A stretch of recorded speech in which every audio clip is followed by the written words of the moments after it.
Stabilized.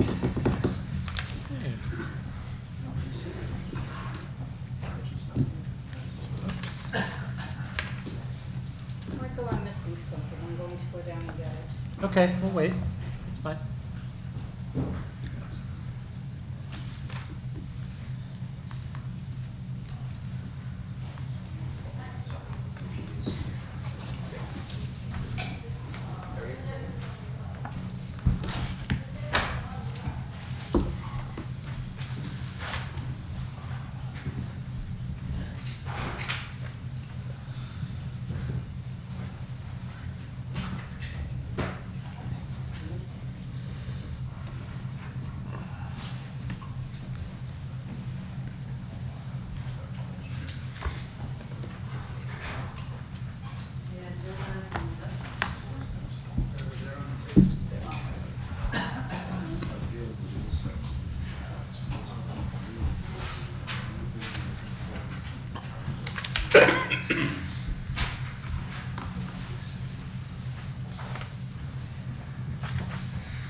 You all set, Christina? Yeah, I do have a memo to the village, New Paltz Planning Board, the closing of a trust and agency account. Yeah, So. we got. Okay. Oh, you mean paper copies? Yeah, I have that to sign and then a few purchase orders and that's it. Oh, okay. All right, let's begin then. Welcome to 2016. Hope you all had nice holidays. This is the Village of New Paltz Planning Board meeting, January 5th, 2016. We have no, I feel like there's a little feedback actually. We have no actual applications for review tonight, but we are going to be discussing PB 1408 for a little bit. We had a site visit on the 22nd of December in last year, and so I just want to go over some of those issues again, since that meeting was duly noticed, but it was held at the site, and just would like to have some stuff on the record here on video and follow up the conversations. A quick look at an easement for PB 1502, which we approved last month. Several zoning considerations, some administrative business. The only thing to add to that is, as Christina noted, we have a request from the treasurer to, from the treasurer? Yes. To close an escrow account from 2014. So that's the only additional item, if everybody's okay with that. So first off is public comment. Please state your name. Tim Rogers, Village of New Paltz. Am I your first public comment? You are. First public comment ever. Right. Okay, so I wanted to make a public comment about some incidents that have occurred in the last few months where property owners have been involved in, I would describe it as a ask for forgiveness instead of permission way of handling themselves. And what was particularly distressing about an incident that occurred today was the reaction that that property owner had when he was confronted by our building department.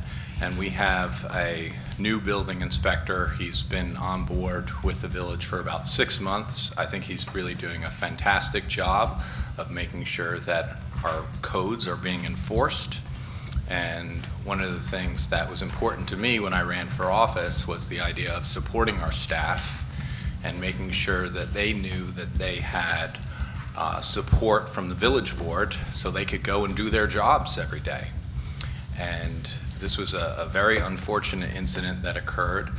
And I just want to impress upon the community generally that it's unacceptable to challenge our staff in that way, and I want to make it very clear that the village board has the back of our staff while they're simply trying to do their jobs. And I believe that this property owner actually, after crossing some lines that I find incredibly distressing, actually did apologize several hours later, so that is important. But I want to make it very clear that I am encouraging our building department to do exactly what they have been tasked with doing, and that's enforcing our code. And sometimes that might be frustrating to a property owner, but that's what everyone should expect. So, thanks. Thanks.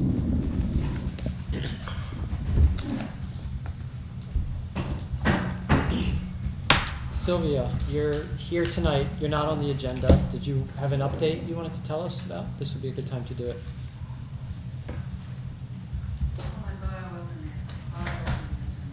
No, you're not. We haven't received any paperwork from you all. The next time you would be on the agenda would be, at least how we left it, would be that you would have some kind of plan on a piece of paper with us, for us, that would show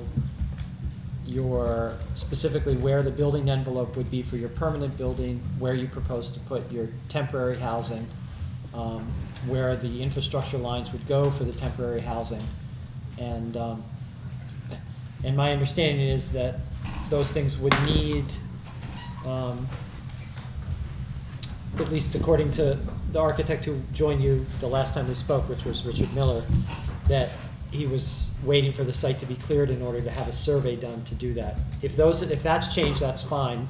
That's up to you, but we still need, before we can grant you a review, we need to have some kind of proper documentation that contains the things I just mentioned. I understand your site is being cleared, that's great.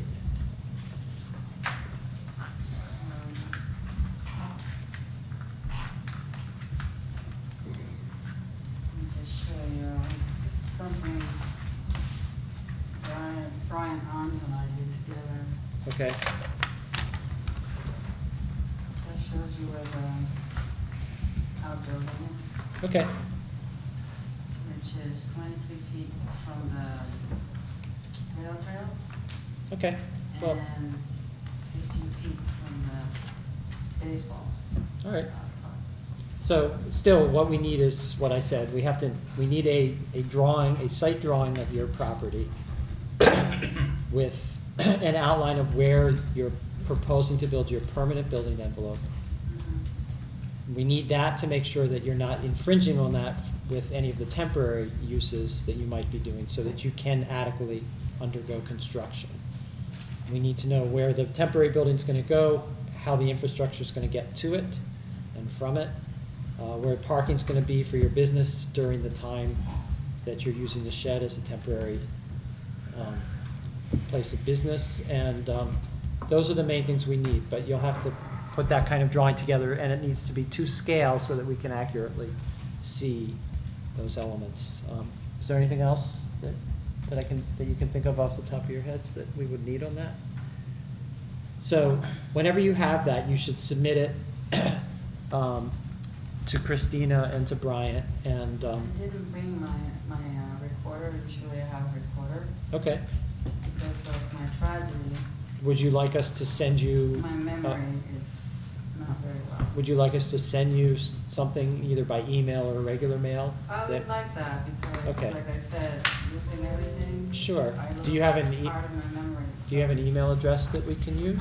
Sure, I can give it to you. All right, if you would, Then I can give that to you. if you would give that to Christina, then we'll make sure that tomorrow you get an email outlining the things that you need. So, that's fine. Anyway, so just give it, yeah, you can either say it now or you can just write it down and give it to her if you don't want to announce it to the world. There's probably 10 million people watching this meeting right now. The World Series is over, so there's not much else to do. Okay. So, any other public comments? Okay. So, let's move on to the discussion of the site meeting that we had and the memo that David Gilmore prepared for us and submitted to the applicant. You should have gotten that, and you have a copy of our Dave Clauser's memo, also which went to the applicant and his engineer. You didn't get there should also be an email response from Mike Gillespie. Okay, so we have those. And the only thing I can add before we start talking about this is that Dave Gilmore and Dave Clauser and Mike Gillespie are trying to work out to have a site visit one Friday afternoon or sometime Friday of this week to go through the issues in the memos, to consider the alternative site plan suggestions that we proposed, and then hopefully we'll get some feedback for our next meeting about that, when we expect the applicant to be in front of us. I have a question about the meeting. Will Christina be there for note-taking? Is it gonna be that kind of a meeting, or? I didn't consider that. I didn't, could be, it's a good idea. It is Friday, which is not a day that you normally work. That's not, okay. So, Sorry, I don't know, didn't- do you want Christina there, Dave? Or do you want to be responsible for taking notes while you're doing everything else? That's. I just figured it would make the conversation flow a lot easier if you're not having to do two things. I think that's a really good idea. Is that feasible? Mm-hmm. Can you work that out with your hours and so forth? Sure. What time is it? I don't know if a time has been set yet. Okay. I can tell you 1 second.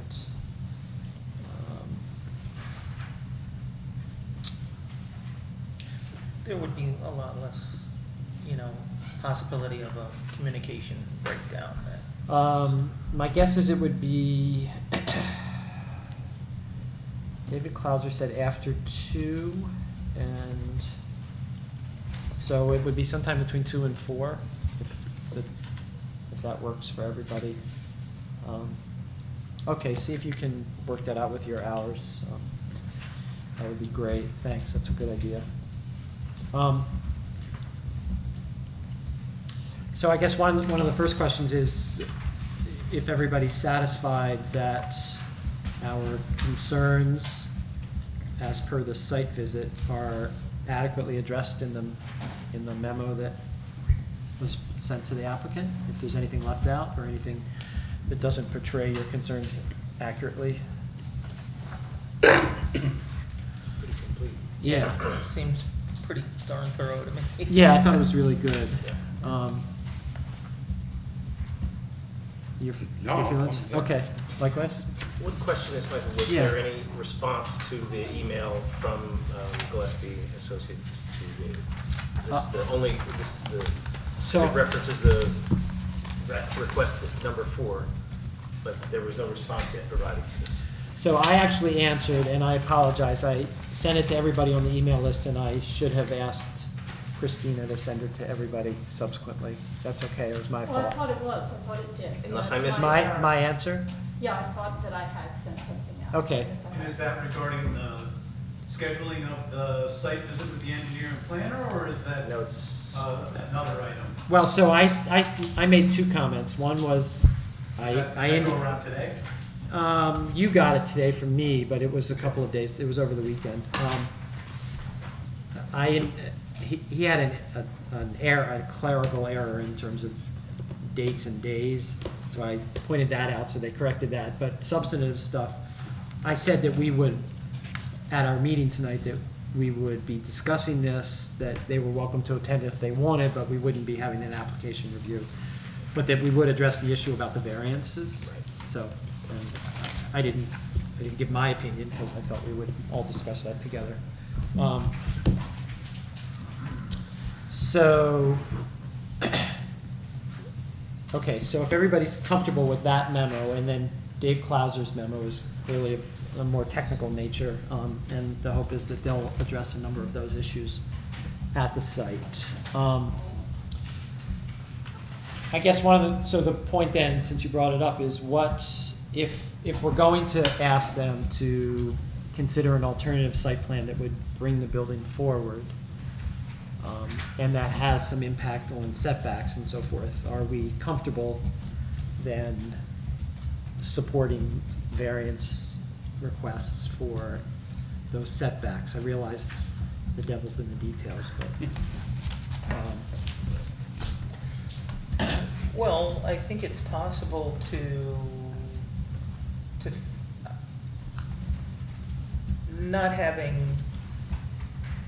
not knowing what the footprint is of the building, but by his description of taking the side-by-side and then instead making it one above the other, and we made a couple of assumptions. mhm. I think it would be able to fit in there with possibly no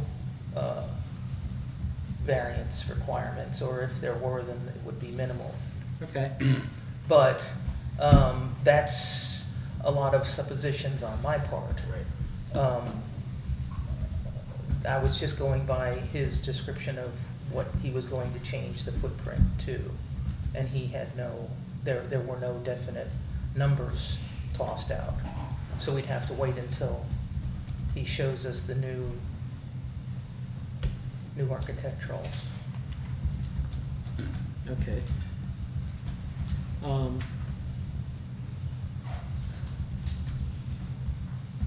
John, you have anything? No, I mean, there was so much that we went over there, it's hard to pick out any one, but I think that point that Liz made is that we really don't know what the building looks like if he's going to change it from being side by side to one on top of the other. Right. And then how that would fit where he currently wants to place it, and how that might also fit if there were to be an alternative move of the building forward.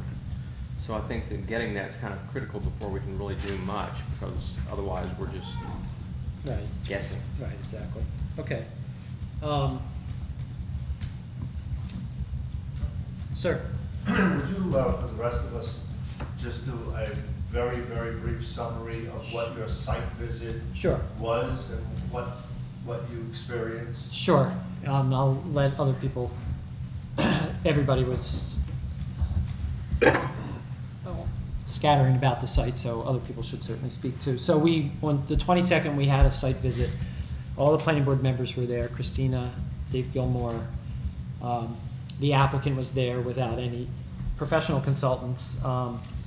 And for a period of time, the Blue Terwilliger and John came down to give us some specific information about the catch basins and the issues around runoff there. So the purpose was for everybody to see what the topography of the site was and get a general sense of where the driveway is proposed, where the parking is proposed, and the building footprint is in relation to all of the details on the site. And I think it was really worthwhile to do that because it is a complicated, somewhat difficult site. There's a lot of drainage that runs through there, and there's a lot of exposed rock and some pretty steep stuff. So the comments that we got from the DPW were essentially that the current flow that runs through there, the current capacity that we have in terms of pipe size and catch basins is sufficient to handle the flow that's currently running through that site. So that was one thing. There were a couple of comments from him and from Dave about the runoff that is going into the street that creates some icy problems, water that freezes. But that's, at this point, that's something that's been going on for a long time and predates some of the development that's newer down there. But it's a problem that needs to be addressed, and this would be the time to do it.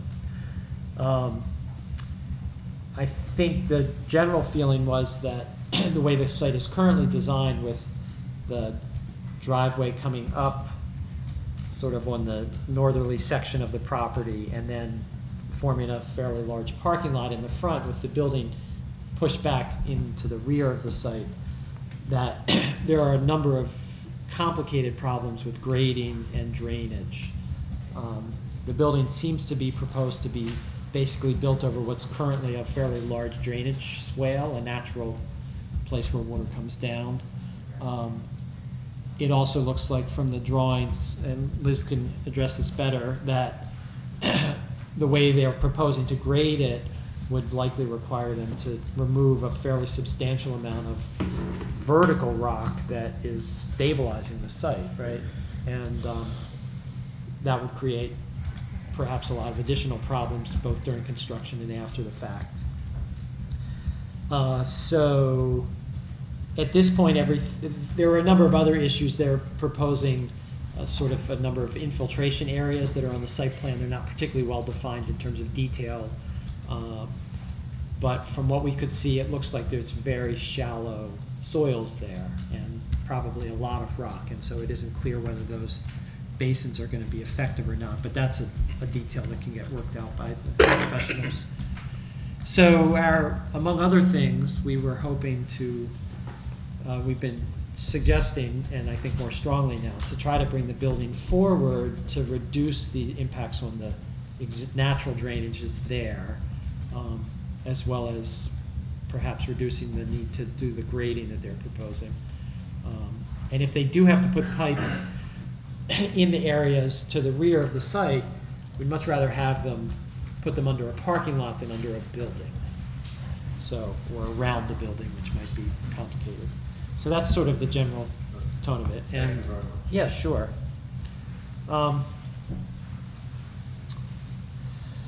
So let's continue with this issue about variances. Any comments from either of you about this? I feel somewhat on shaky ground designing this project for the applicant. Okay.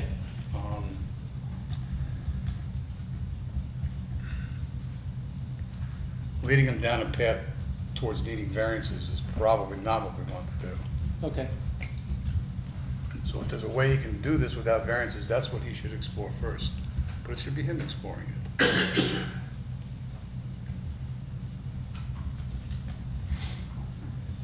Okay, that's a good point.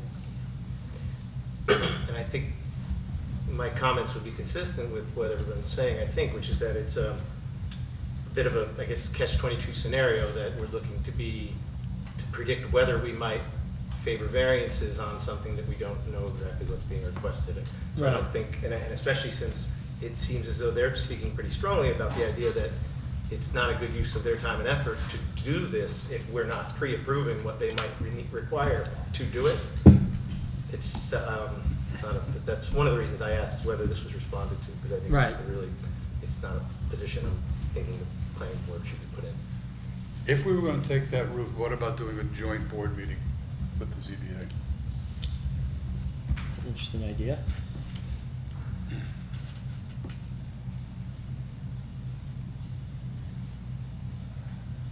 And I guess the only other thing I'd add, and again, I'm also with Rich in that I don't feel like I'm in a position to start making design recommendations for the site, but one thing I might add is there a partway that they can go to present something to us that would create clarity as to the variances that would be required, such that we If might, any.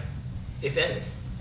But Bridget's point is a good one, let's Yeah. try to move it out. But if there was some step that they were willing to take in terms of time and resources to get us a little more evidence or information about what we'd be asked to support, maybe it gets us to a place where we could say, likely, but not yes.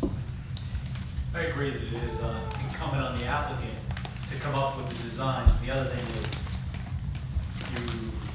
you're not encumbered to ask them only for one design. You could encourage them maybe multiple approaches to look at different forms of relief if they felt that they needed that. But you need, it's in the applicant's court to make a proposal. Right. They propose, you dispose, you review, you're the reviewing body. Yes, and let me just echo that or clarify. It was never in my mind that we would be designing the site. I think what we've been doing, and I actually proposed bringing the building forward for other reasons back 2014 when this application first came in front of us, and I met him on the site one-on-one back then. The other thing that I'll note, and I spoke to our attorney today for a little while, and this is one of the things we spoke about, is that we do have to go through seeker for this. It's likely to be an unlisted action, but it's not, that doesn't preclude us from taking, and it is our responsibility to take a hard look at the issues on this site. And in some way, we may need to sort of, the applicant's going to have to acknowledge that this is a difficult site to build on, and that what we're saying is that the issues based on the current site plan are problematic and might not be really feasible as far as an acceptable application goes. We're looking for alternatives here in a more sort of upfront voluntary process, but seeker may compel them to do it if it's not done in this fashion. And the most effective and efficient way to look at alternatives is, and I think I can iterate it at the site visit with your Yes. engineer, is for good, clear proposals so that we understand setbacks and what the proposals are, and we don't have to continue to ask for information on the plan and submission. Because the iterative process, I think, stresses the whole process out if we're requesting more and more information to get clarity. I think that's a really good point. Yeah, I don't want to be in a position where we're asking for a proposal, we reject it, or we say, you gotta go back and do this, and this goes on for months. I would much rather they make an investment up front, as Dave said, in a couple of different, maybe 2 or 3 alternatives if it warrants that we can then look at, and I think in the long run it will ultimately be to the benefit. I'd like to say it'll save the applicant time and money, but I can't predict the future. But it will certainly, I think, be to everybody's benefit if we could do it that way. I agree. I mean, Michael, the problem in this might lie in the size of the building, which is not a reason for a variance, by the way. Correct. Sorry, say that again? The problem might lie in the size of this building, which is not a reason for a variance. Well, we don't even really know what the size of the building is. That's right, we don't, that's why. So he's asking us to approve something that we don't know about Or make suggestions. about something that we are guessing about. Well, I would say they're asking us to approve it. Well, I guess maybe he doesn't want official board approval, but he wants a sense of whether it's going to be approved or not. So before he moves forward and invests in it. So he's essentially asking us to give some sense of pre-approval on it. What we can't, But we can't do we that. can't do that. I never got that impression. Oh, I did. I think that's what the email In terms of the variance issue? specifically, it said if the board would support the preparation of an alternative layout in addition to supporting a number of area variances which would require approval from the ZBA, the owner would gladly entertain the same. Okay, So so it's looking for sort of a- not pre-approval for the application? No. No. For the variance? Yeah, for the Right. variances, but again, I mean, I'm looking at this and it says footprint 1,836 square feet, but then he was saying he's gonna put one on top of the other. So if we approve something on the supposition that he's gonna put one on top of the other, therefore it would be about 900 square feet Right, which would be very footprint. different. But then, once we say, yeah, we'd approve it, and he says, okay, I've got these approvals, and he comes back with the 1836, I mean, we're approved, it's just, it gets so vague. He's asking for things that we can't And we give. don't have the authority We don't have to the- approve yeah. variances. Yeah, No, of course, we don't have the authority to approve a variance. All we can do I don't even have the. under any circumstances is either say nothing, recommend against, or recommend for, Yeah, that, a variance that's in front of the ZBA. But I mean, I don't even think it would be prudent to go through that list and give him checkoffs on all these things until he's presented something that has the adjustments that he wants to make. Otherwise, again, we're approving something we're just guessing at. This. Right. So, okay, so the takeaway messages I'm getting from you all are that, we need to see exactly what he's asking for. We can't, we need to see what we the. can't write a blank check and say, go for it, you know? Okay, so in order to encourage them to provide some alternatives, the first thing is to see what the outcome of the meeting is on Friday. The second thing, what I can say to them is that it would be very helpful to have them submit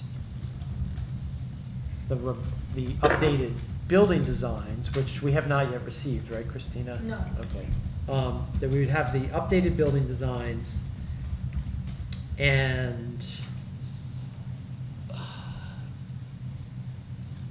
at this point, the sense I'm getting is that we can ask them to consider putting that building on the existing site plan and on an alternative that brings it up front based on the outcome of your discussions. If they're not ready to do that alternative site plan before the 19th, in time for us to consider it on the 19th, then we'll look at the new building design and we can make more specific suggestions at that meeting, and then they'll have to go away and bring it back for February. Or if they have motivations to do it the way they've proposed, but, with the new footprint and that layout, then they just have to meet the requirements that have been laid out by the engineer and by David. And, they might just choose not to create an alternative and say, although there are challenges and although you've suggested that it would be a difficult project, we've met all your requirements and this is what we want to do. Yeah. True, they may do that, And he essentially says that in here. He says that, right in the first part of this, he says, the layout has been prepared in accordance with the zoning regulations as currently prescribed. Yep.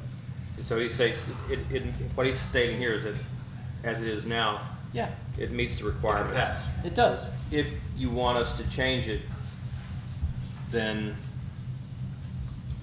give us what you want us to change it to, and promise that we'll get the variances, and then we'll change it.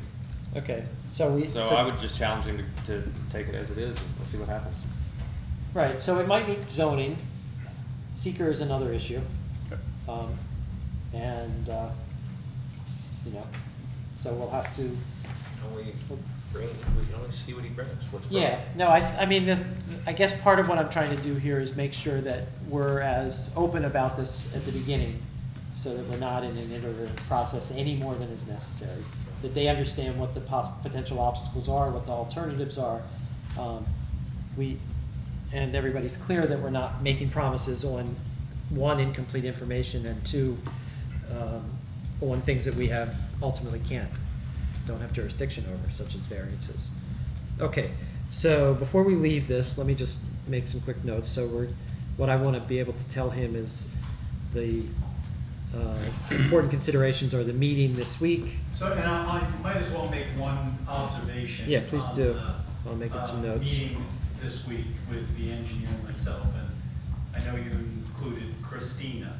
And so I think that what I'll try to do is make sure to establish an open dialogue so that we can explore interests. But Thank you. we'll try to be very clear on the points that we're making, that we're taking into the notes of the meeting and our understandings, to have a summary and a takeaway from the meeting so that we can present to you the outcomes. If I'm not clear, what I'm trying to say is we want to be able to go to the site, have a dialogue with the applicant, and talk about their technical perceptions, as well as to receive our perspective on what are constraints or compliance issues, possible potential compliance issues. But I think we need to keep the notes fairly simple and have a productive level of exchange with the Sure. applicant. But we'll try to make sure that there's understanding that there are notes being taken, and we'll go over the summary points at the end of the meeting with your engineer and myself and the note taker. Okay. So I'll try to do my best to really establish a process where we can explore the site and then the development proposal, but also come away with a product so that you can know what happened in that site. Okay. So that would be great. Again, I'll put a memo together. And I'll probably sort of try to flesh this out tomorrow when we have our agenda meeting.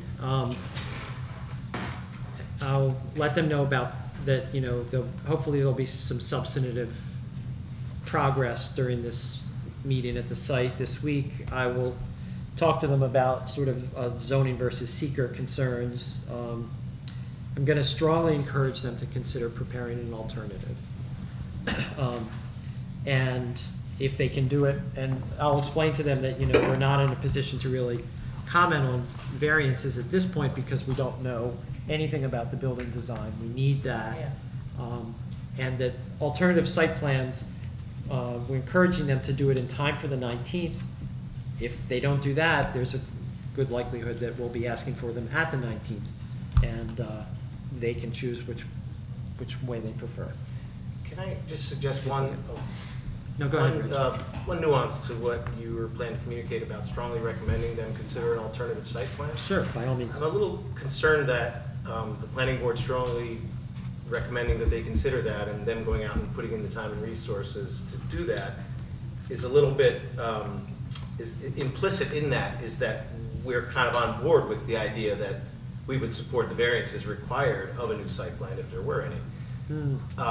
Isn't it our responsibility simply to ask them to follow through on the requests that are made? And if they elect to prepare an alternative site plan, then they can elect? Or maybe to give them our rationale for why we suggested that, but not to strongly recommend that they do it? I don't mean to be dense, but I'm That's not okay. sure I I can understand. repeat in fewer words. Tell me. My concern is that if we're strongly recommending that they prepare an alternative site plan, implicit in that is that we're sort of on board with the idea that we are willing to support the variances that that alternative site plan might require.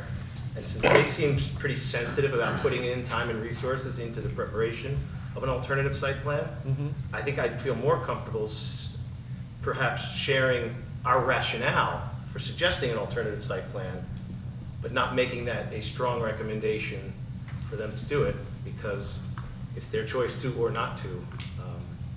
And if my understanding is correct, it's not necessarily our responsibility to make that recommendation so strong. So to you, it's a sort of a quality issue, like suggest that they prepare an alternative, but don't make that the centerpiece of this? Is that what you're saying? Well, we already suggested that they do.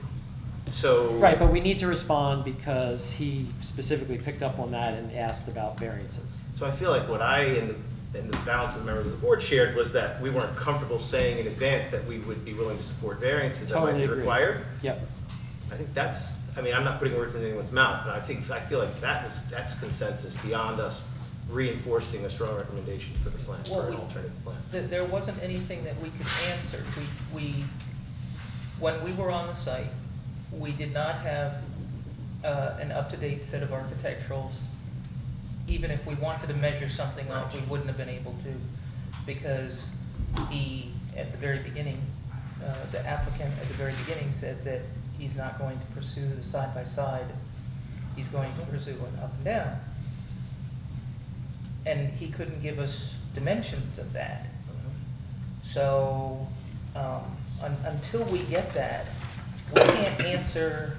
Right, and that's agreed, I think. And at the site, where he wanted to put the building was not painted, flagged, nothing. Right. It was a general over there sort of a thing. So it's hard to visualize, even when you're on site, exactly where he was talking about putting the building. Along with the property line was only about half of it was flagged.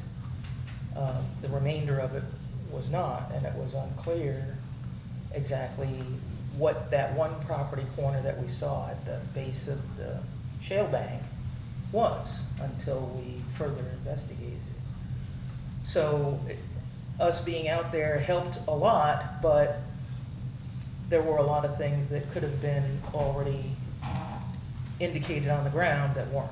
Right. So, all right, so I want to make clear to the applicant that I'd like to answer the question that he's raised, that Mike Gillespie raised in his email. So I would like to address that directly and That would be great. and say that we don't have sufficient information, that there are there are at least two issues, and we can flesh this out. I can count two. One is we don't have the building design or dimensions, so we're not in a position to determine where an alternative location of the building could be, or even where the building would be on the existing site plan without actually seeing the building dimensions and knowing, how they're going to locate it and so forth. So we don't have that information. We need it. The second thing is that we're not in a position to really comment on variances, whether we would recommend them or recommend against issuing them at this point in time, because without knowing more about the site, we don't know what the extent of the variances are and sort of what the trade-off is. If there is significant benefit, anyway, you understand that. Yep. So, to me, those are the two main issues in terms of the variances. I'm happy to put that in there directly. We can pretty much leave it at that, but my hope was that there is benefit in asking the applicant up front to go ahead and suggest alternatives, that provide us some alternatives. I don't get a sense that he's gonna do that unless we pre-approve. Well, we've made it clear that we're not gonna pre-approve it. If you all feel that my position as an eternal optimist is to put this out there and say, we think it's in your best interest and it's probably in ours for you to give us alternatives up front, you do that in a timely fashion, we can talk about them on the 19th. If you don't, we'll talk about what you have on the 19th and we'll see where that goes. That's all I have to say. I mean, I don't have to say any more than that. I wouldn't say any more than that. Okay. Is that general agreement? It is, especially since I think really explicitly the suggestion for our interest in an alternative design was made, Okay. It was made So- in writing by the memo. All right. Otherwise, we set ourselves up to be, All right, well then we won't go any further than that. I'll address the issue of the variances. I'll reinforce that we need this new building design. Right. That really nothing can happen on any site plan review until we have those. and there's something else that's kind of interesting. And that, He was, in this report, they were saying that related to the drainage-related issues,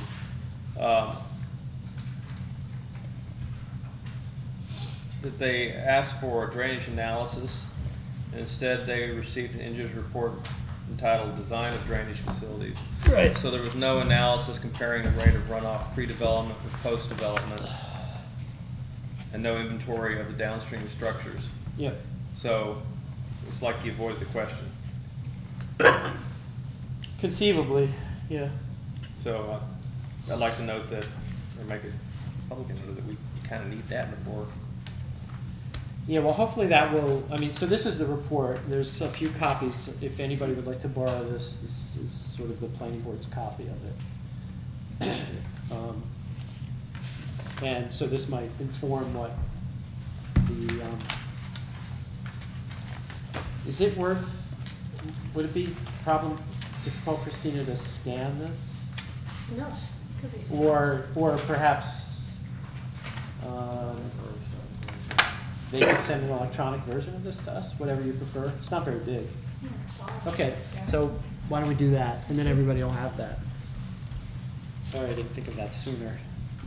And then, Mr. Chairman, if you're getting ready to conclude this case, it was the holidays. I have attempted to coordinate with your engineer, so it is my hope that I can speak Oh, okay. personally with the engineer before we're actually out on the site. Sure. And if you could help iterate to the engineer that I've been trying to reach him. I know it's the holidays.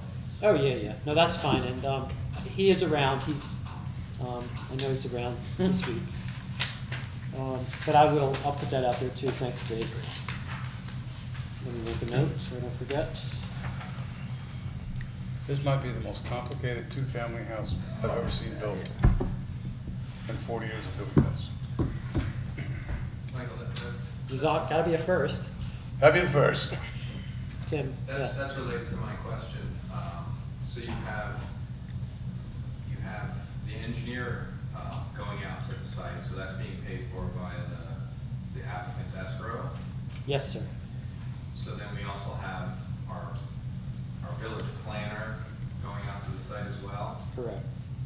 Okay. Do you have any sense of how many hours we're expecting to use of our village planner's time on this very complicated review? I think I personally, you mean specifically for the site visit or the project overall? Probably both. Well, the site visit, I would imagine, will be something on the order of 30 to 60 minutes. Would be a reasonable amount of time, be my guess. Beyond that, I think for any particular application,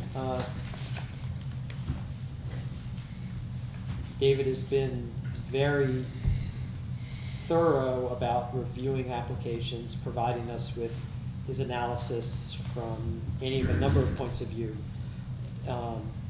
in order to provide us with as much information from a planner's perspective in terms of code and seeker and process. So, I think, since you bring it up, I'll just say, I think his memos and comments, as well as his ongoing participation, has raised our ability to function as a planning board to an entirely new level. And I'm extremely glad for his input. As far as this particular project goes, I don't really know. I don't think, although this is only a two-family house, it's not a simple site, and it's not a design and site plan that we're comfortable with yet, so I don't know how much time he's going to put in. We have not back charged to escrow David's on any. Right. Right. Anything- But anything it seems like what we're describing here is a situation where we're using an outsized amount of the planner's time. And in our code, we have an hourly rate for plan reviews. So it seems like it may be a situation where if we're using our village planner, who does an incredibly thorough job whenever he approaches anything, is even spending that much more time. I think it's something that we need to investigate.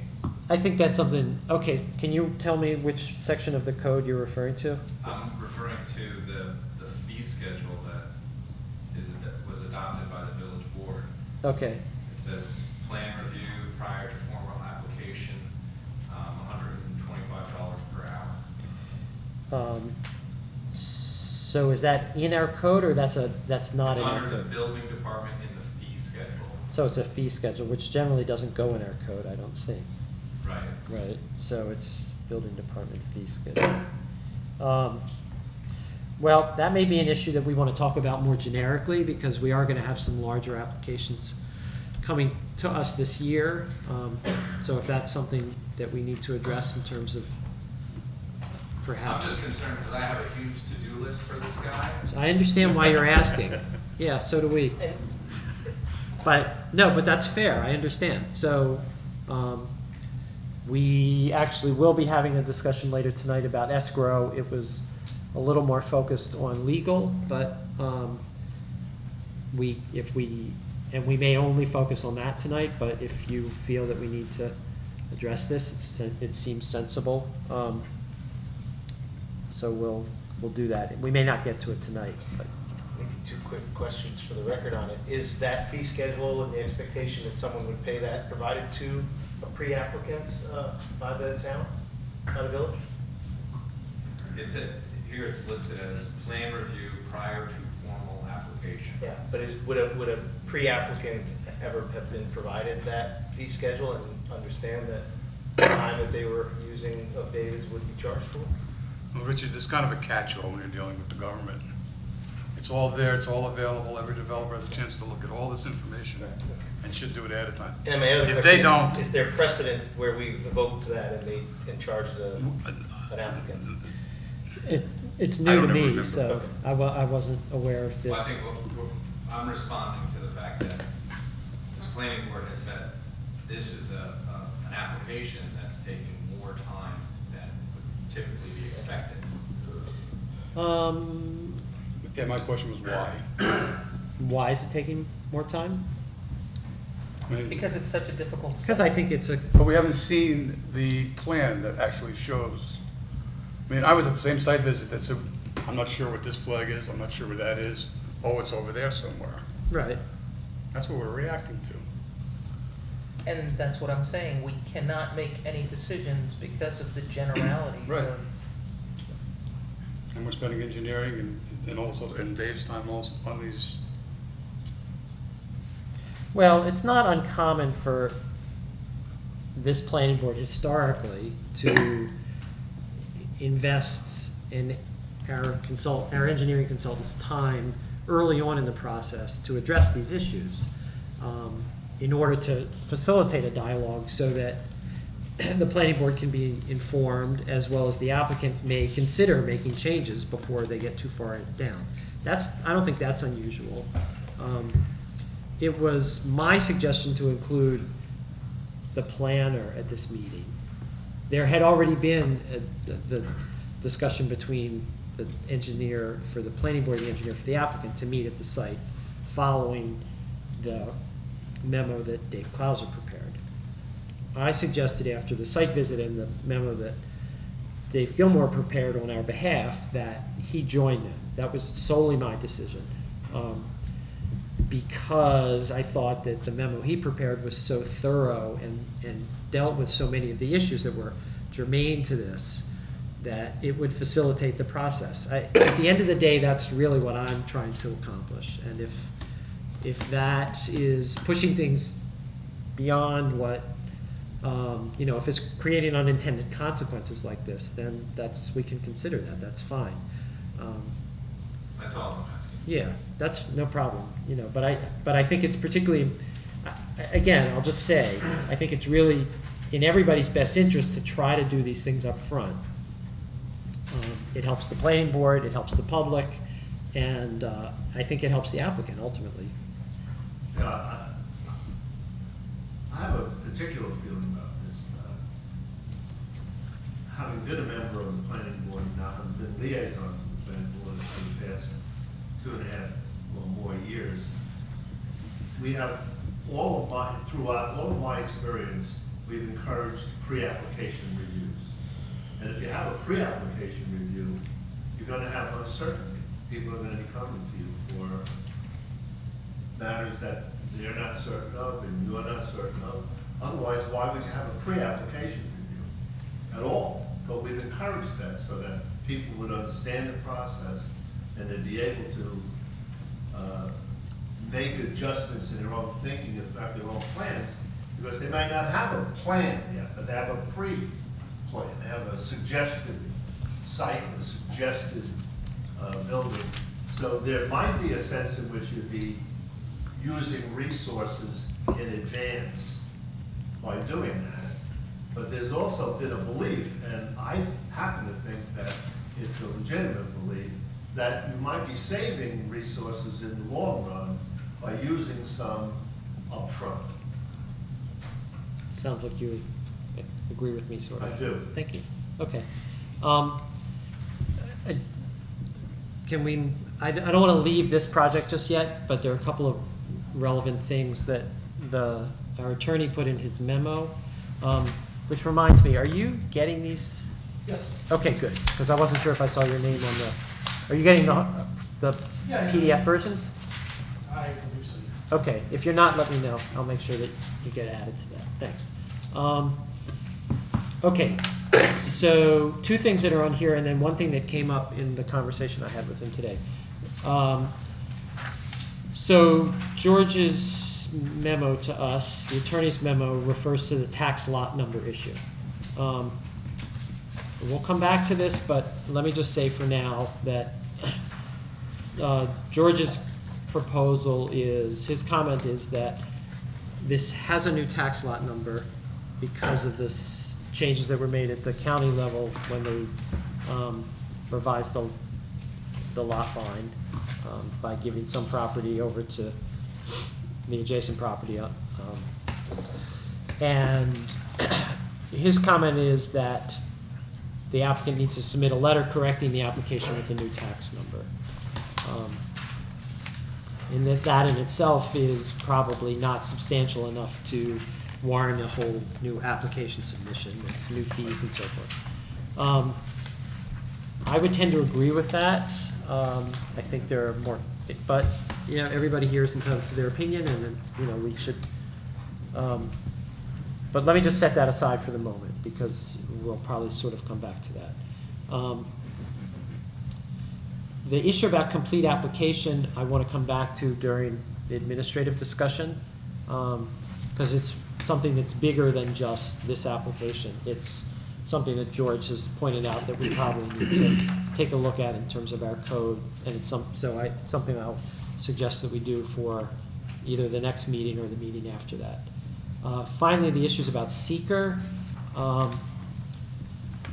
There is a note that our engineer stated that there might be something archaeologically related that's on or near this site. Presumably that came out of what's called the DEC mapper, which is this kind of automated system that you plug in the parcel number and you get this out. So the applicant needs to follow up with that and contact the DEC and tell them that this came up, presumably through mapper, and they need to determine whether it's significant or in fact really exists. And DEC should have the information to tell them some more. Or maybe the allied state agency, which may be Right. the Office of Parks, Recreation, Right, and SHPO, Historic yeah. Preservation. Right. SHPO. Thanks. So we're putting out there now, I can include this in the memo to them. You might bring it up on Friday when you meet with them, but it's up to the applicant to take care of that. And we can't do seeker until they've made that determination, because it will impact whether it's an unlisted or a type 1 action. And the other points about seeker here, I think I've sort of touched on that our attorney refers to. And so as we proceed through seeker, we'll need to consider these issues about impacts on public safety, traffic, stormwater, and those sorts of things. So there's one other thing I need to pull up an email that I just got late today from George Rodenhausen that I don't think, no, he didn't share with anybody else. So, okay, so we've talked about this a little bit, although this is out here in the open. So this project came back to us as a continuing application after there had been a lot line revision that we didn't see, right? So there was a subdivision change that took place, and 1/4 of an acre roughly was given to an adjacent parcel under different LLCs, but both LLCs have the same partner, same principal. So it turns out that in conversation with the village attorney, that our subdivision code, so you might recall actually when the applicant came to meet with us back November or so, or December, that our attorney said at that point that based on the decision made by the previous village attorney during the process of when this was going on between the village and the applicant, that, and our attorney sort of reiterated this, that because this property had always been subdivided under deed and had never come to the planning board for subdivision, that it didn't necessarily need to come to us. However, what was pointed out that none of us knew at the time or had found at the time is that our subdivision law, our local subdivision law, was changed in, I want to say 2013, I think he said. Yes, it was amended in 2013 to include in the definition of subdivision lot line alterations of deed-created property boundaries which have never been approved by the planning board. I'm quoting from George's email, but not from the actual subdivision code. The code itself actually says under 212.5 definitions, subdivision, the term subdivision may include any alteration of lot lines or dimensions of any lots or sites shown on a plat previously approved and filed in the office of the county clerk or previously established by deed transfer with or without subdivision approval. So, What does that mean? Layman's terms. I told the attorney she didn't have to come tonight, so I'm not sure. Seems to me what it basically means is that there's some question about whether or not this is actually from the village's perspective, a legal approved subdivision. And therefore, they may need to file a subdivision application with us. And who will make that determination? Our attorney would make that determination. And then my suggestion, when I spoke to the attorney earlier today, was that I would hope that he would relay that to the applicant's attorney, who's probably not going to agree, but they might. And that also there's some correspondence with the county clerk's office to see, because they may have been, in fact, unaware of this change to our code. Should we then leave this alone until that determination is made? Leave the site plan application The alone? whole thing? That's why I'm bringing it to you all. That's a That's a good point, John. fair thing to put on the table.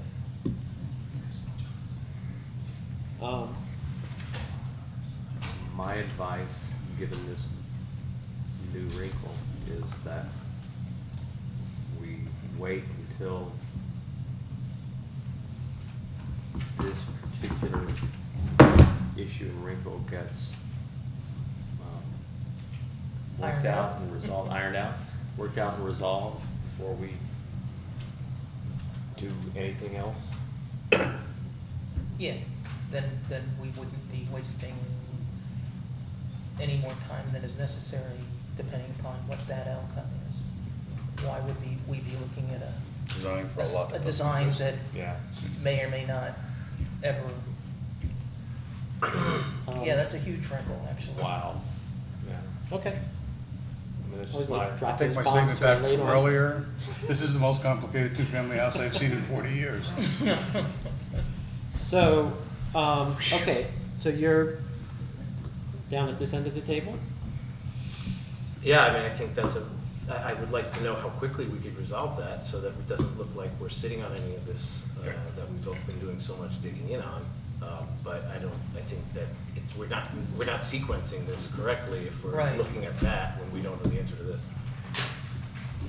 So George, our attorney, encourages me to get back to him tonight, actually, to call him and speak, on behalf of the planning board about this. I don't know what the next steps are in terms of what he plans to do, but that would be what we could find out. Yeah, and actually, if we were to proceed with anything, we would be negating that, we would be ignoring our own code. Potentially. Potentially, But we don't yeah, know. that's not Right. black and white to me. No, the issue. I'm saying. Let's could- just find out what the law is. It's just all prudent to about, find out first. Yeah, I mean, I think, my sense is that if we can resolve the subdivision issue, and it's either clear that what they did is legal and binding, we can proceed, or if it's not, then they need to submit a subdivision application, which we can then look at the two in concert. And the attorney thought, at least initially, without reviewing it carefully, that, we could potentially combine seeker, for instance, with the two. I didn't have a discussion with him about it. He said that. I don't know if that's a good idea or not at this point. But what that implicitly says to me is that we can proceed with both of them together. But I think the subdivision needs to run ahead of the other one, because, as you all have pointed out, we don't really know what the site plan boundaries are exactly until we resolve the subdivision issue. So, okay, so I guess with that in mind, we can continue this discussion, but because there's so many things in my head right now that I want to make sure they're on paper. So at this point, I'm preparing a memo specifically related to giving them feedback about the site plan, which is fairly limited in scope, dealing basically with the need for a new building design, that we will, ask them to consider an alternative plan, as we've already said, but they should, they'll proceed as they choose to proceed with that. And then I will talk to our attorney tonight, and based on that, I may, will probably ask him to follow up with that aspect of this, and try to clarify with him whether or not we need to, what, if anything, we can do on the site plan on the 19th. So, does that seem okay? Mhm. I think we're stopped dead in our tracks till we resolve this issue of Yeah. what lot we have. Okay, well, I I agree. mean, I think it's stopped dead in the tracks Yeah. until we find out, what parcel are we talking Right. about here? okay, well, I will relay that to our attorney. That seems to be consensus. You agree? Yeah. Okay, so I'll relay that to George, and we'll proceed from there. Okay. That's all. That's all I have for this project. Sure. I think so. I don't know, let me look under the table. I'll see if I dropped any pieces of paper. Okay. Thank you all very much. I'm glad that we were able to have this discussion out in the open. I think the rest of the meeting should go more quickly. I'm telling you, I'm just an optimist about too many things. All right. PB 1502, we received a revised and presumably final easement related to the availability of parking at 18 North Chestnut for the church we approved at 16 North Chestnut. I have no issues with this easement. Our attorney indicates that, as a practical matter, it's impossible for this easement to do any more than it has. It is a recordable document in proper form. So I think all we need to do is, by voice vote, decide whether or not we're going to accept this easement and enter it into the street file and make sure that it's filed with the county clerk. I will accept it. Okay, so motion to accept it has been made. Any second? Second. Any more discussion about it? No? And all in favor? Aye. Aye? Great. That one's done. Under a minute. Excellent. Another update on that application, however, is that we still haven't gotten anything back from the state regarding the That's handicap. correct. Yep. As far as I know, we have not heard back from the Department of State. That means that they can't proceed with their building permit until they get that, so it's behooves the applicant to, See if they can light a fire. yeah, exactly. It's out of our hands. And if they require it, then presumably we'll see this application in an amended form. So, If they do require it, though, I think it behooves us to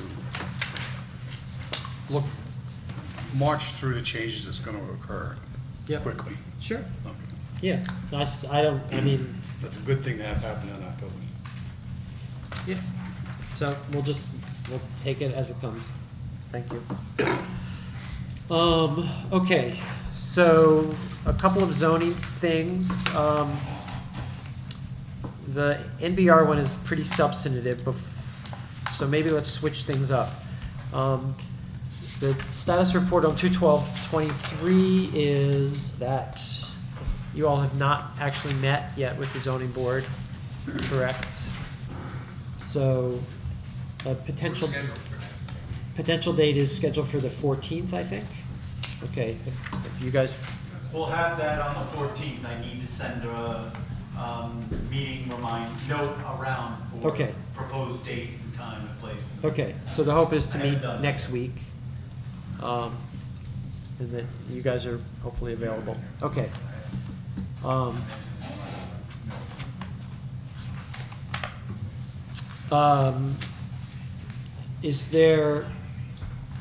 Dave, is there anything on the MS4 stuff today, or should we just move on? I don't have my next step It's fine. diagnosis for the MS4. That's fine. Okay, so there's those.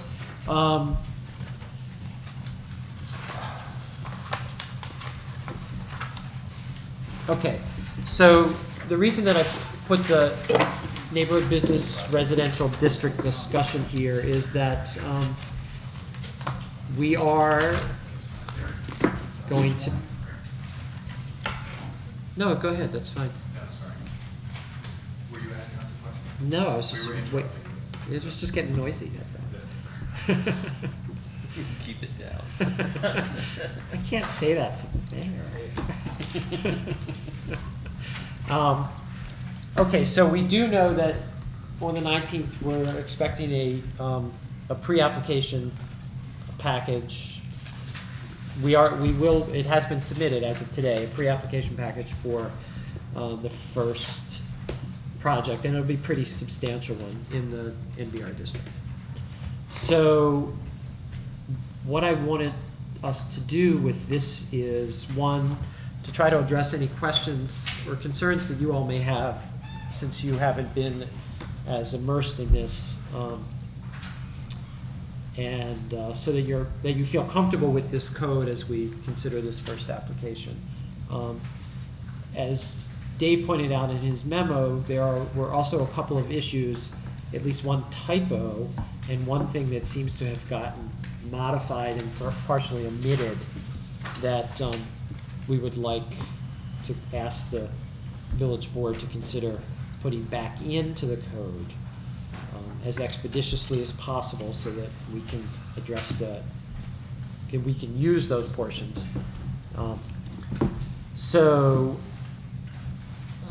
First question is just general discussion. How do you feel about this code that we're going to be using? In particular with this application, which is on a vacant site, fairly substantial, but is intended to be mixed-use building, retail and office on the first floor, and residential above. At least that's how. So requiring all buildings to be two-story. At least two stories. At least.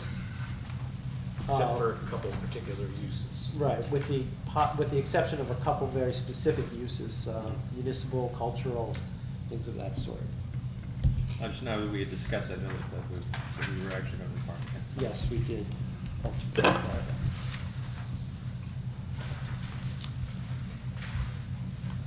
I mean, I had the chance to do practical on one of these lots of a Yep. client. Yep, And what we ran into a lot of problems with is parking.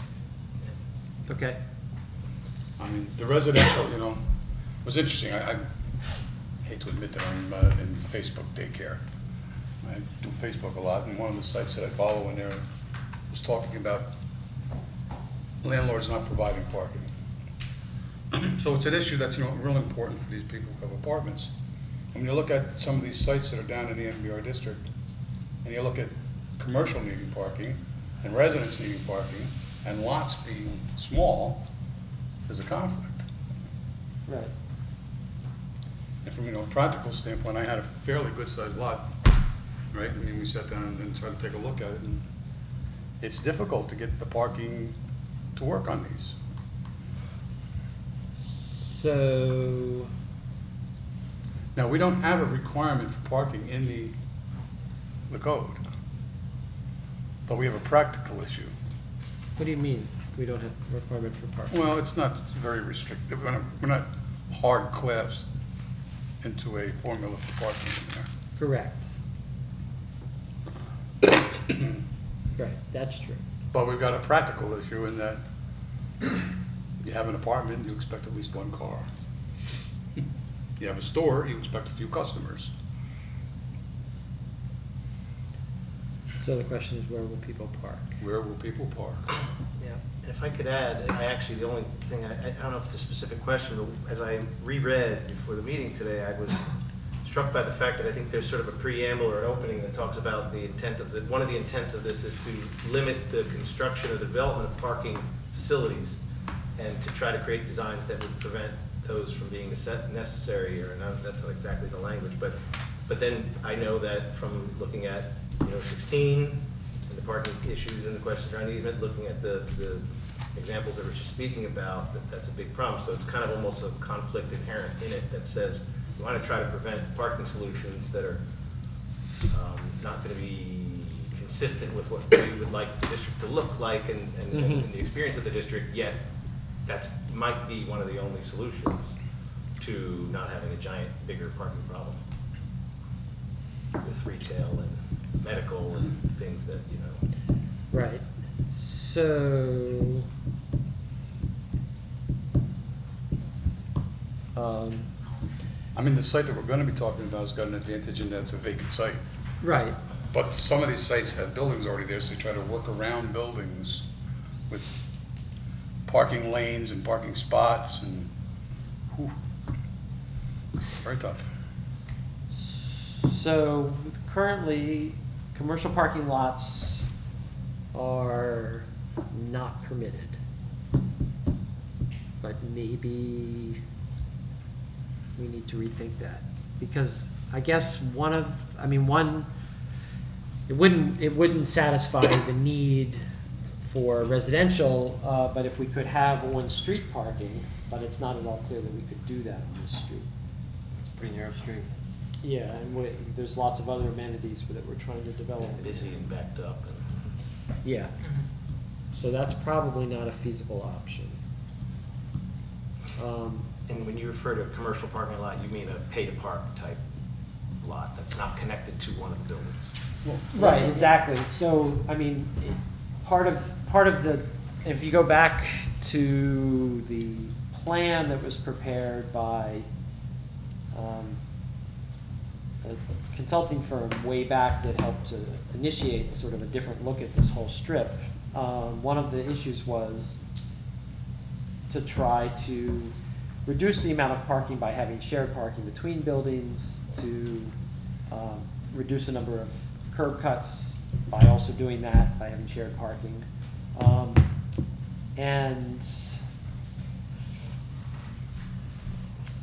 during the theoretical exercise of putting together this zoning code over the summer, the decision was made to exclude commercial parking, which doesn't, I don't know if that includes municipal parking lots, but Obviously, if the village is gonna commit to building a parking lot, it means that they have to buy some real estate, and that's an issue.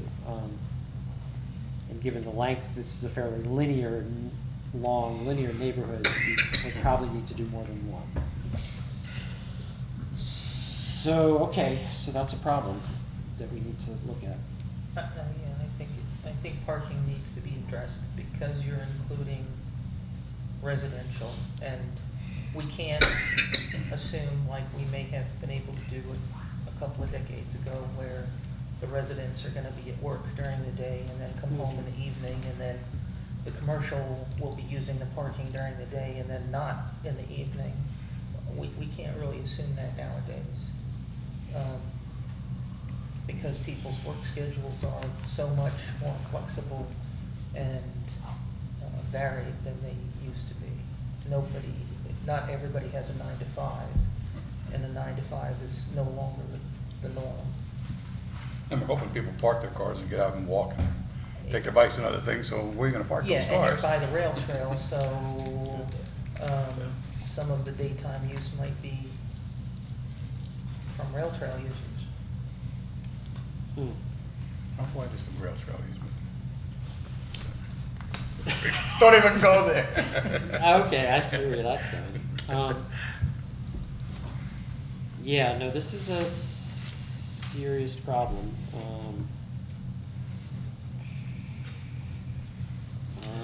Okay, I don't know that we're gonna address this tonight, but we can, it's certainly, I think this is a top priority for figuring out how to make this district work. Any thoughts off the top of your head? You can say no, that's fine.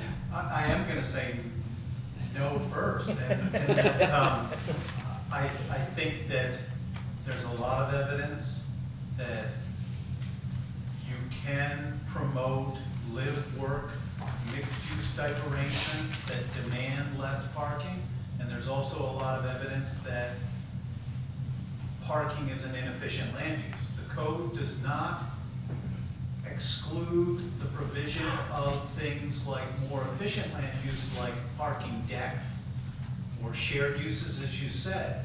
I think the objective of the code is to try to get a form that's more mixed use and pedestrian scale and enables a live-work type arrangement, that it's within a quarter mile of the village and so that people can walk to the uses within the village, or perhaps the university beyond, maybe live without a car, use a bicycle, as I said, walk, use the loop bus.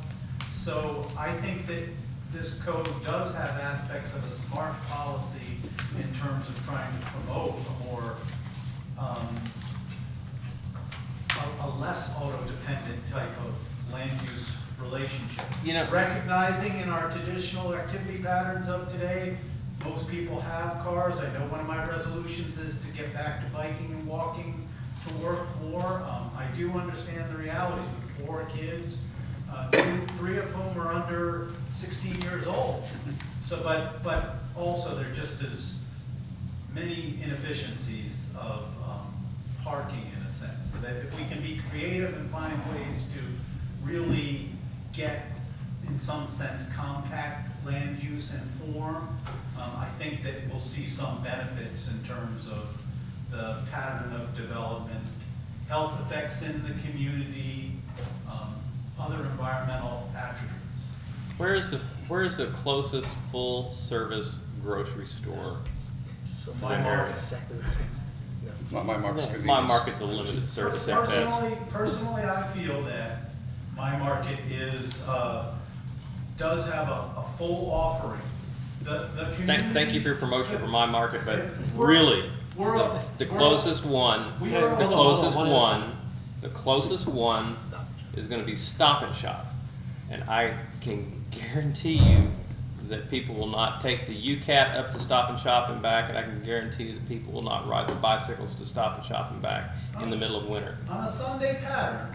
On a middle of What I winter. observe on a Sunday pattern is, especially college-age people, going to Stop and Shop on the loop bus.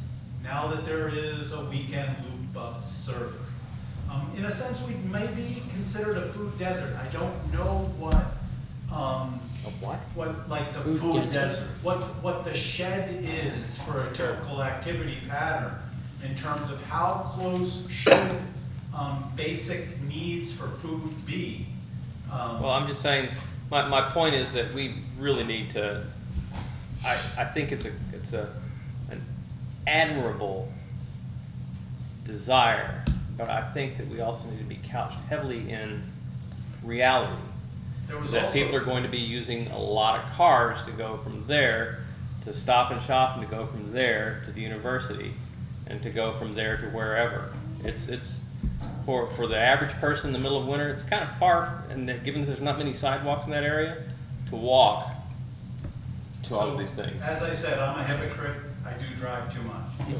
However, I think I do encourage us to challenge ourselves to think about how to promote intermodalism and less auto dependency. That said, I think that when the committee met, we often even talked about the feasibility for basic needs like food products and other goods and services to be provided in retail offerings within the NBR district. I'd have to go back and No, look at the that's use true. schedule Yeah, no, and the that's degree true. that it provides for it. But if we have a food desert and we need to bring more of that type of basic good, maybe that should be the type of thing that we're talking to county economic development about our interest in. Further choices in food supply and the offerings within the community, including things like farmers markets, which I think we've also talked about being in this area. You know, currently it's up on the top of Main Street in the town. At one point it was on Veterans Drive at the town facility in the village, but that could also be an important point of bringing basic needs to the community. There's some sense of it I want to echo or re-echo that. It's not as though the relative lack of parking was forgotten. It wasn't forgotten. This was proposed as a different kind of neighborhood. And over and over again, it was proposed that this was to facilitate, not facilitate, foster more bicycle and pedestrian use. So there would not be an absence of sidewalks. If you want, one of the responsibilities that you will have will be to see that the amenities include street furniture that is comfortable for people, sidewalks, and enough parking so that the retail can function as retail.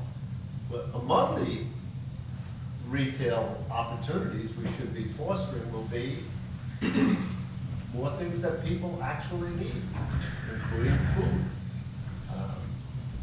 I do not believe that that is a food desert, by the way. I think my market is far too good a place for that, but it's not a full-service shopping area.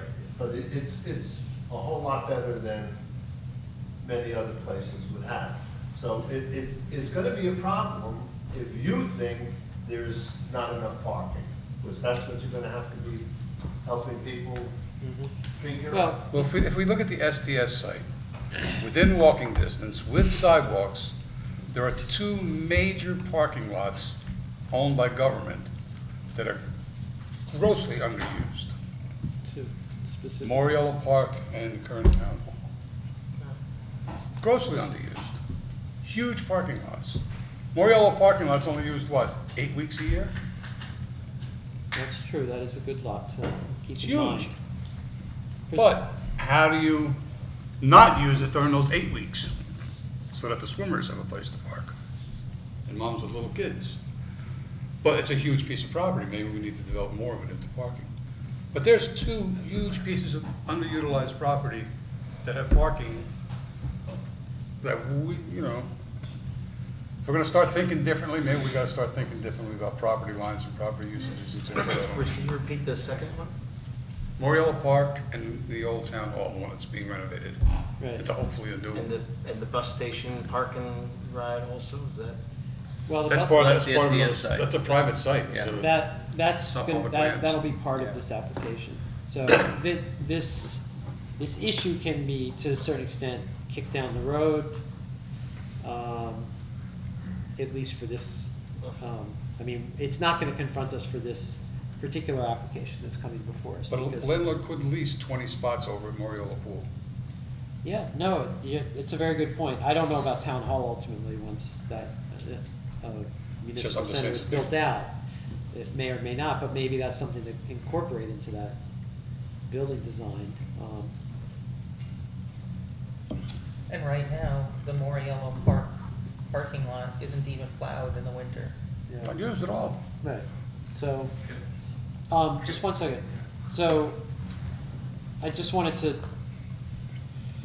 note that Tom is absolutely right. It wasn't as if parking was forgotten as an issue. But I think part of the reality is that we are confronting a problem that, because we're trying to create, by changing this zoning, we are explicitly trying to go from highway business, highway dominated, to a neighborhood that is in itself kind of pushing the envelope a little bit, at least for our area of the world. Maybe not Portland or Seattle, but certainly for our area. And so there's a transitional period in which we need to sort of find out how to try to make our vision work without stifling either what we want or the ability of property owners to do things. We don't want a lot of vacant property sitting there because nobody's got, nobody can figure out how to manage a particular component like parking, which is not gonna go away even if we reduce it. Tim? I can give you an update, just instead of speculating on what the plans are for the Moriello parking lot.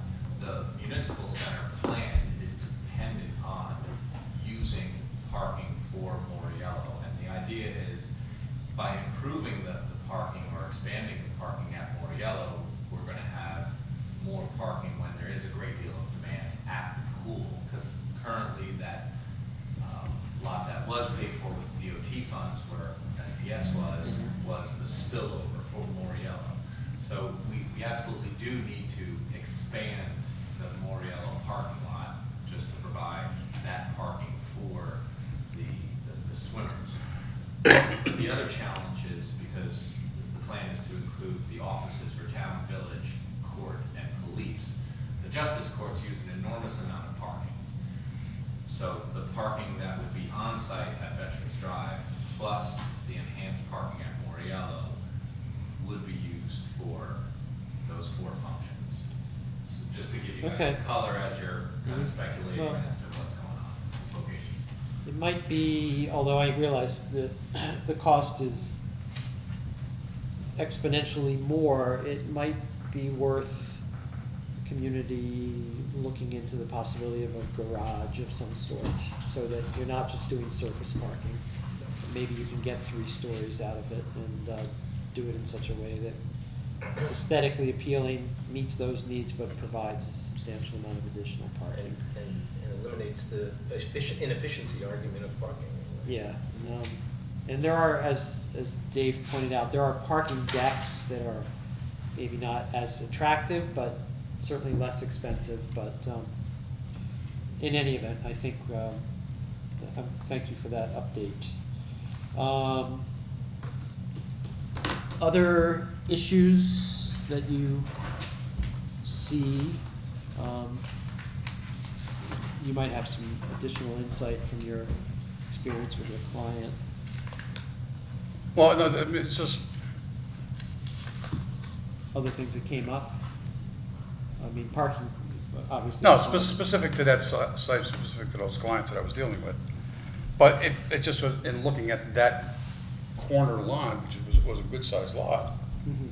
it was like, how do we work with the existing building and parking and moving it around, and then talking about adding sidewalks to it and benches and.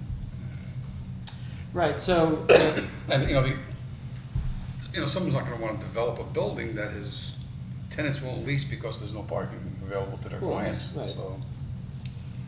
so. one of the other issues that came to my mind when you brought up this before was that, okay, so the STS site is, got some advantages because it's a vacant site and it's relatively large, but what about properties that already have a building on it? And the building is typically set back from the street, which is not part of the site design that we're trying to encourage. It may be a one-story building and we're requiring at least 2 stories.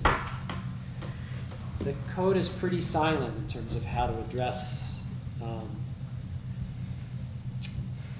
trying to convert a site like that into one that's more in conformance with the new code. At this point, I don't know how to address that exactly, but I'll just put that out there. Can you mandate that an existing building, with a change of use, make the modifications from 1-story to 2-story? I think we could probably do that, but I don't know how you could require them to bring the building up to the street line without, in essence, what we're saying in that case is that your buildings are no longer worth anything, and it's the land that's of value. In the strictest interpretation of it, if you change the use, you must comply. Right. Right, so. So, if the building's is set back too far, and they change the use, Right, so they may have to knock the building down. It's. Right, so does that put us in this conundrum where we're trying to encourage certain kinds of development, but nobody can do it because the Too expensive. cost benefit is that it's too expensive to buy that land, knock the building down, build a new building, and then recoup your costs? Guess we'll see. Okay, I understand that's a market-driven decision, right? Yeah. Okay. So If maybe, it makes money, it will get built. You bet. okay, Doesn't it?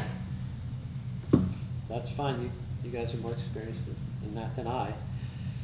Certainly, the grant application that you saw included as an attachment shows that we're trying to do as much as we can to get the public space, the streets, Yeah. and the supporting rail trail network and whatnot. We're trying to leverage its development in a compatible way. More that people- benefits the community and conceivably could benefit property owners. The more people we put on the rail trail, the more parking you're gonna need. Yes and no, depends where people enter into it. Yeah. I think a key point that Dave did mention is that, and I've said this repeatedly since we started this, that the village will need to work with, county and state and federal in order to ensure that we put proper sewer and water all the way down this, because that's essential if we're gonna try to encourage development there.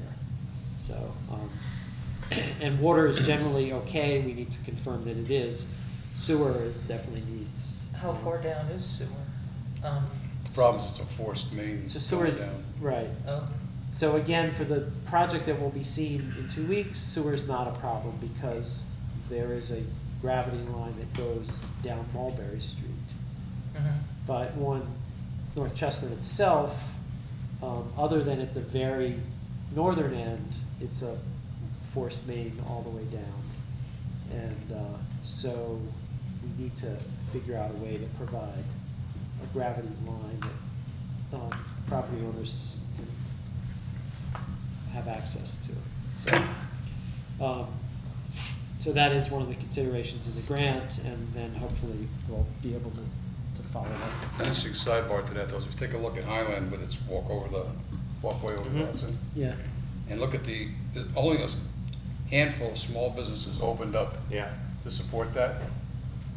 I think one of them still is in business. A couple of them failed. Miserably. And that is one of our top tourist attractions. So having a tourist attraction of a rail trail, you get too many business people going to turn around and say, yeah, that's going to fill my store. Or no, I think the thing that, to me, and again, I'm not,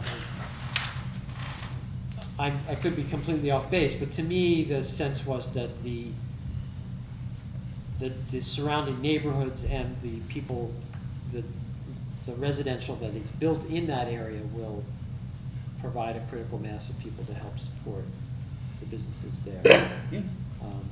But I guess, again, we'll see. You're at Cape Cod, they have a red trail, a white trail, at Cape. And they're seasonal businesses, and maybe there's something that can be done to address that need that happens during those summer months. So there is a cafe for cyclists to stop in at, but it's only between, Memorial Day and Labor Day, Right. bike riding. Perhaps that's a possible location for thinking of those things. But do we want that many people come to New Paltz in the summer?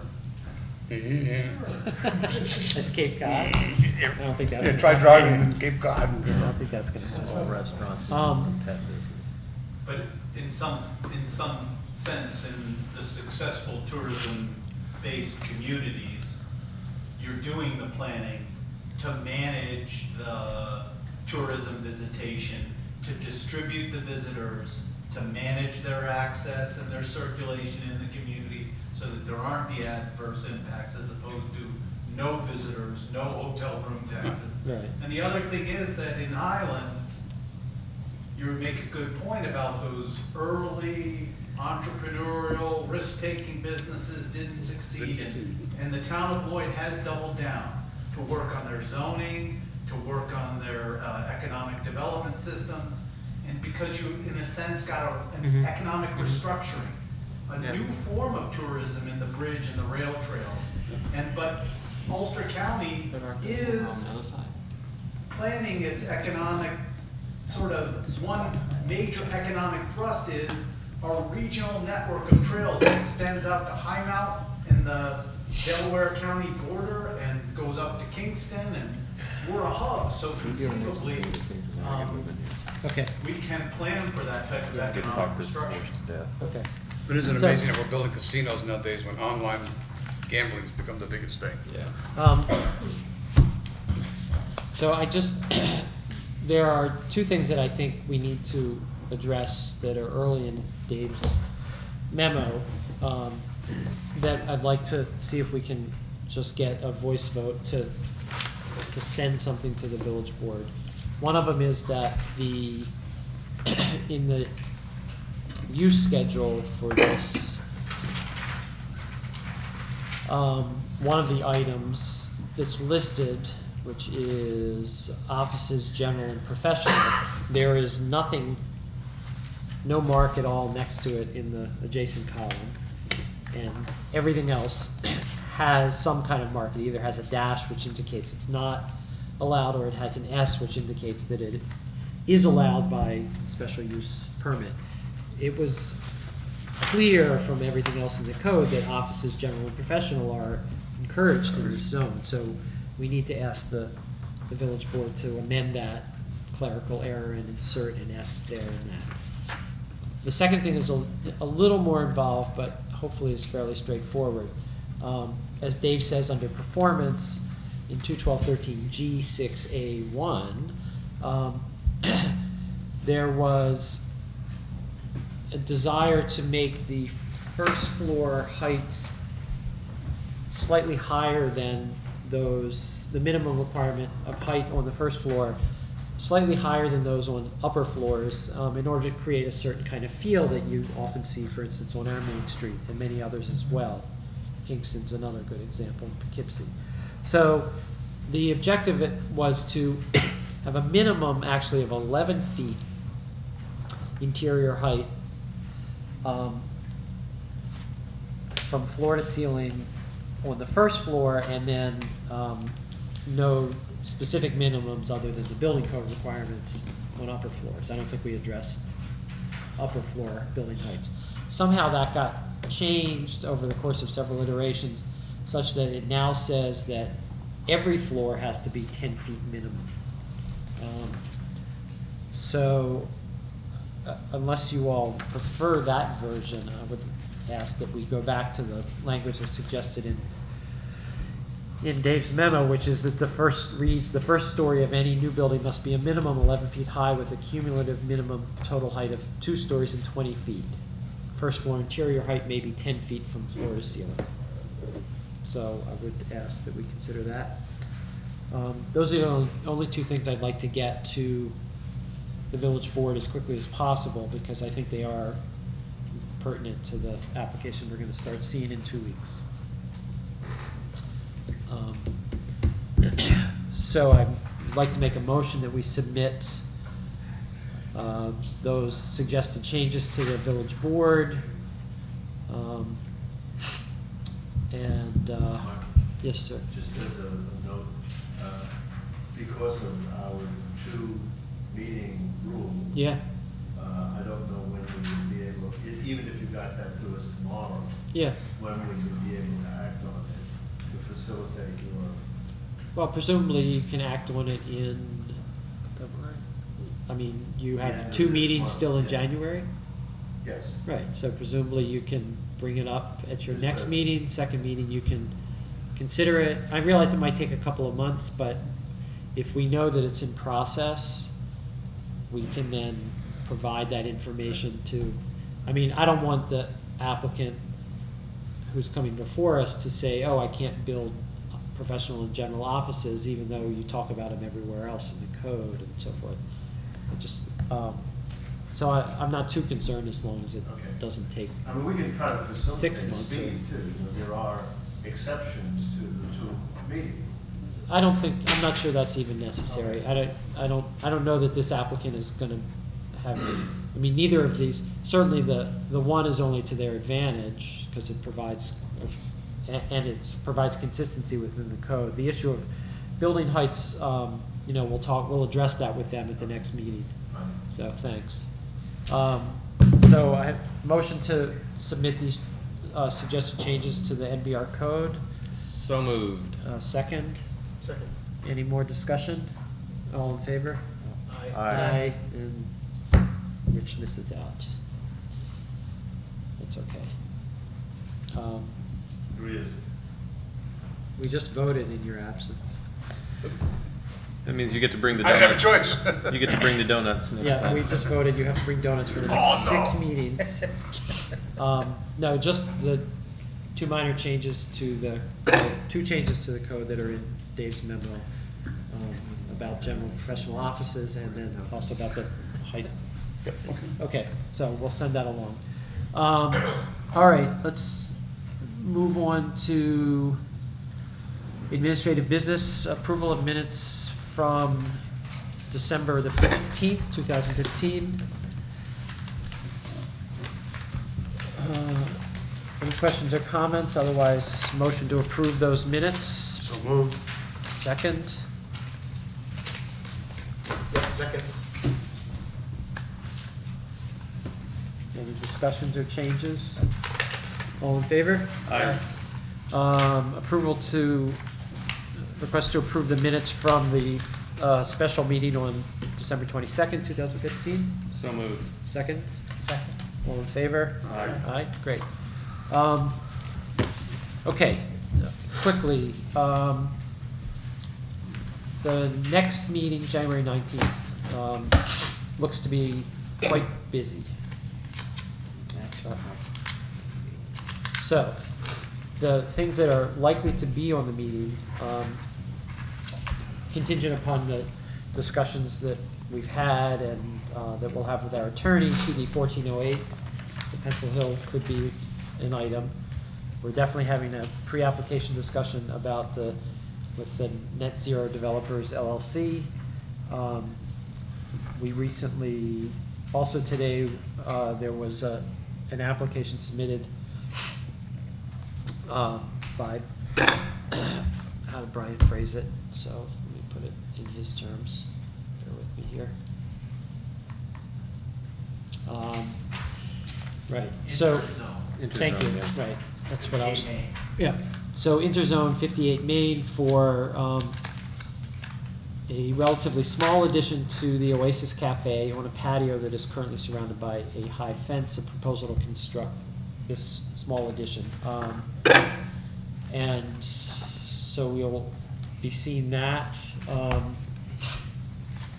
We hopefully will have, this will be after the meeting of the 2/12/23 committee, and so hopefully we'll have some information about that.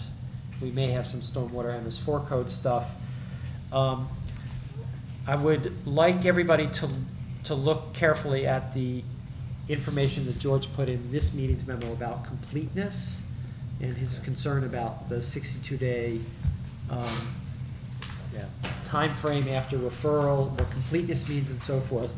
I'll provide you some additional information about that, but in the interest of time, we don't need to have that conversation now. But he feels that there are some changes we need to make to our village code in order to make the definition of completeness a little more clear and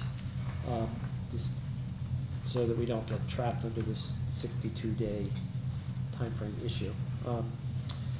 Administrative issues, there's a master plan steering committee that's been meeting and it's going to start meeting pretty regularly, so hopefully we'll have an update for you about that. We'll have some additional minutes. The only other thing I wanted to mention for you all to think about is Christina sent a note around about an opportunity to put information on the planning board's page on the village website. So if you have any ideas, is there a time by which that stuff needs to be provided? Tim, how about that? I had requested a week, that was last week, so people were just getting the information, so. That's okay. Is it okay It's okay to for- give the information to Brogan in an additional week, maybe 2 weeks? Okay. Well, it would need to be 2 weeks. Okay. So, because at best, we'll talk about it in 2 weeks. Okay. Okay.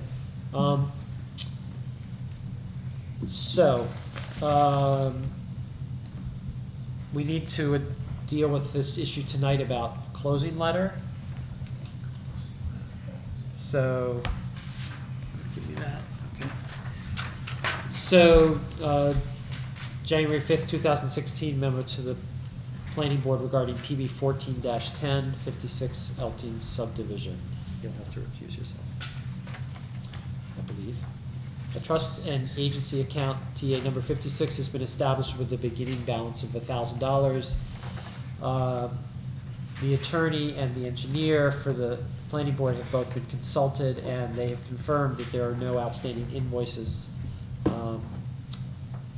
Respectfully requests by our secretary that the planning board recommend to the treasurer and board of trustees that this trust and agency account be closed.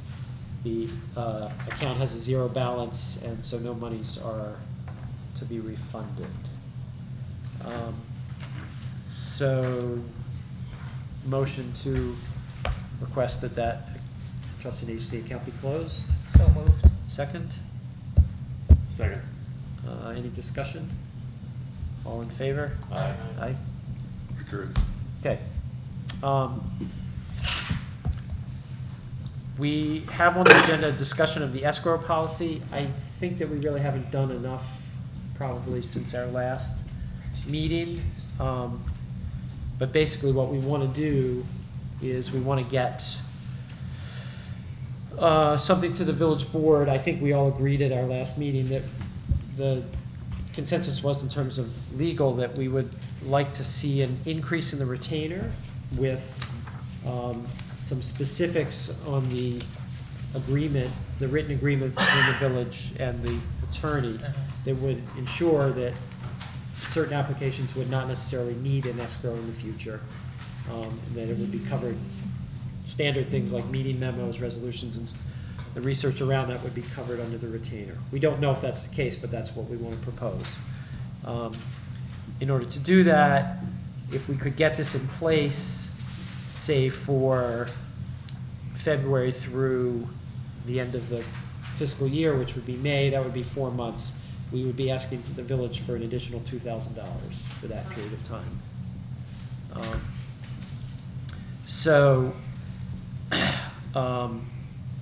I guess what I'd like to propose is if one or two people could help me put together the specifics for what we would like to have in the agreement with the attorney, have that for our next meeting, for people to have looked at ahead of time, and basically we can just approve it.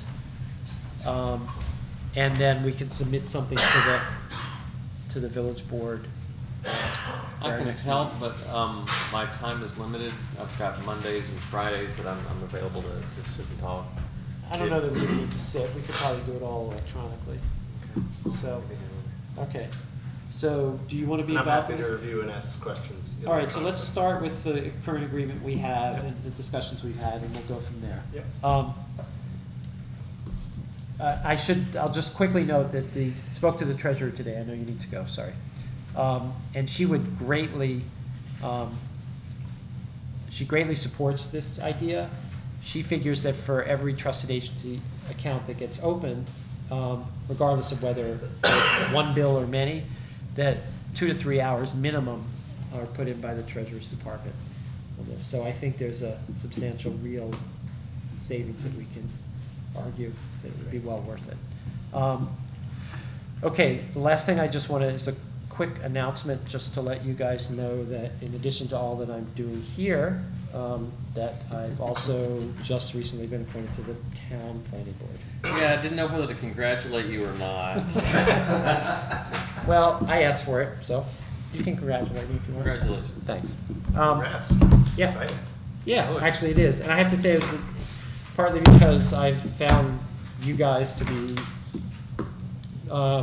just have made this process just really great and encouraging, and so. We'll see. We're losing you to the town, or you're gonna do both? I'm doing both. Going for it. That's the crazy, Yeah, double the salary. Infinite.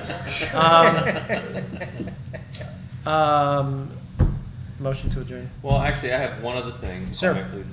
And I'm sorry, I'll get the email to you tonight, but I did get in touch with the Lawler Group, as you Oh, yes, yes. requested. Thank you. I meant to bring that Yeah, up. and they are preparing a plan that would address some of the concerns the village board had and some of the concerns that we had, and are looking to be back within the next couple of months to continue that process. Right. Thank you for following up. I got the impression from their email that what they're preparing is revisions to their requested changes to the code. Well, yes, but they also were going to address some of the issues that was there, but yes, they're gonna put together something that requests a change in the code, so. So hopefully those changes will be reflected in a revised plan. It wasn't evident to me from the email that was the case, but you got a different sense? Yeah, but we'll Okay. see. All right, we'll see. But the first step is going back to the village board. Yeah, Okay, so they're still interested. we're still interested. Good. Any other items? Christina, at some point, we should, you should check, I would say within the next month, at least check and make sure what people's status are in terms of 4 hours of training for this year. People have to have something done by the May 31st. They have to have met that. Your training can be carried over, so if you did more than 4 hours in the previous year, then your extra hours do count towards this year. Anyway, Does that mean everyone has their training set up and you want to give me your certificates to scan in? no, I want to know what people's status are. If people have done, I mean, if you know what you've done, you can submit that to her. Oh, please do, yeah. But I want to make sure that we don't get to April and people have training that they still need, so. Road tripping to Pennsylvania to find a training. Yeah. All night online, yeah. And you've been trying, Christina, to sort of feed stuff to us, I know, but we should check and see what the county is doing in the APA and stuff. You're probably up on what kinds of training is available.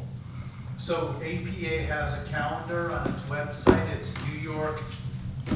Oh, I have one other very important item, I'm sorry. I'll get you the APA Please do. website and its Okay. calendar. One And other- I think there is one training webinar that the county sent around. Okay. One other very important item, I'm sorry. We had discussed the idea of bringing in a different engineering firm from time to time. And I spoke with Dave Clauser about this today. There's absolutely no problem from his point of view. So I would like to ask the board to approve using Barton and LaJudas as the engineers for the project on the first project that's coming up in the NBR district. And I need to. make like a little abstract of that? Yeah, you could still do that if you have time. That would be great, But everybody already has all the info electronically. yeah.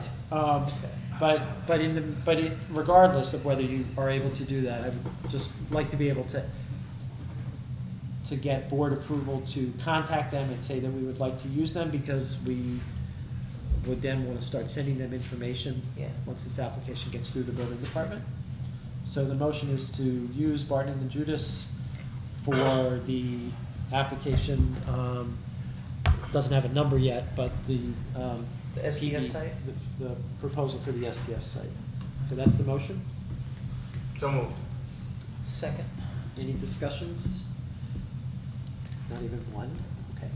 All in favor? Aye. Aye, great. Motion to adjourn? So moved. Second. John? I'll second it. All right. All in favor? Aye. Thank you guys very much. We're outta here. Got you out of here before 9. Just barely. I got a little daughter that's kind of sick, so I It's gotta. all right, man. Thanks. Appreciate you sticking around.